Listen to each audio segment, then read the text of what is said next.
Donc tout au long des 40 jours, nous avons parcouru les différents jeûnes ou les types de jeûnes que nous avons eus.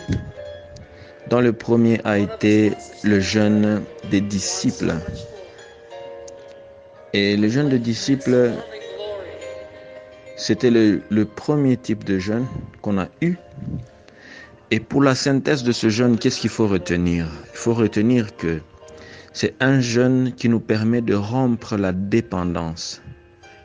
S'il y a des choses dans notre vie qui nous empêchent de réellement devenir disciples de Jésus, de penser comme un disciple, d'agir comme un disciple ou de pouvoir vivre comme un disciple, ces choses-là dont nous avons développé la dépendance doivent être rompues.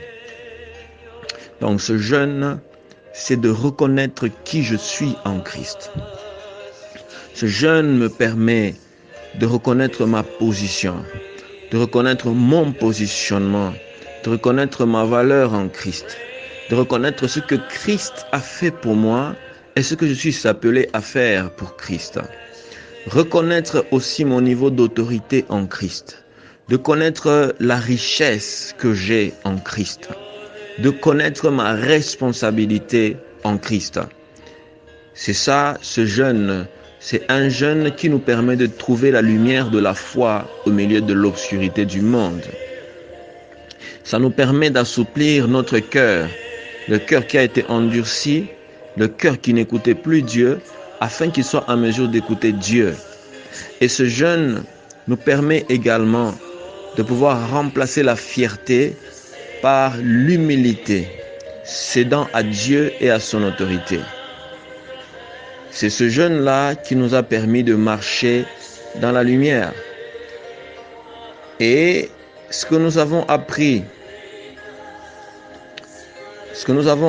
au travers de ce jeûne, c'est qu'est-ce que ce jeûne ajoute sur moi?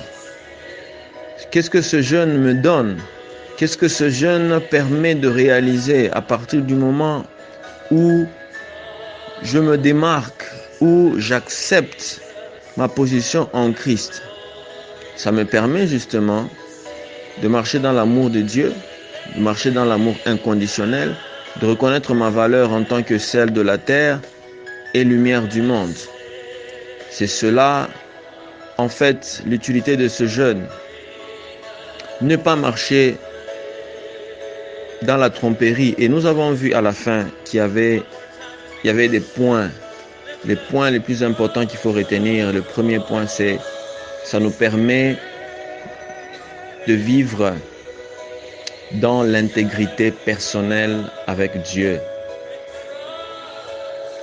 Le deuxième point, ça nous permet de ne pas prendre la parole de Dieu en vain, mais de pouvoir la mettre toujours en pratique. Ça nous permet de vivre dans la vérité et de ne pas marcher dans le mensonge du péché. Ça nous permet, le quatrième point, de ne pas se mentir en vivant dans l'orgueil et la fierté de la vie. Et le cinquième point, ça nous permet de nous libérer du mensonge, de l'auto-illusion. L'auto-illusion, c'est quoi en fait? Ne pas être sage à notre propre yeux, mais être sage selon ce que Dieu veut de nous. Ne pas se moquer de Dieu, savoir que ce qu'on sème, c'est ce qu'on va récolter. Et enfin, le sixième point, c'est de ne pas se mentir par rapport à notre destin éternel. Peu importe ce que nous pouvons savoir ou ce que nous pouvons dire, nous devons savoir qu'il y a un destin éternel. Et ce destin éternel, il nous attend et nous devons mettre notre vie, la fixer par rapport à ce destin éternel. C'est ça que nous avons appris dans le jeûne de disciples. Et ce jeûne nous a permis justement de constituer le point d'entrée et de pouvoir remettre en cause ou en question notre vie de disciple.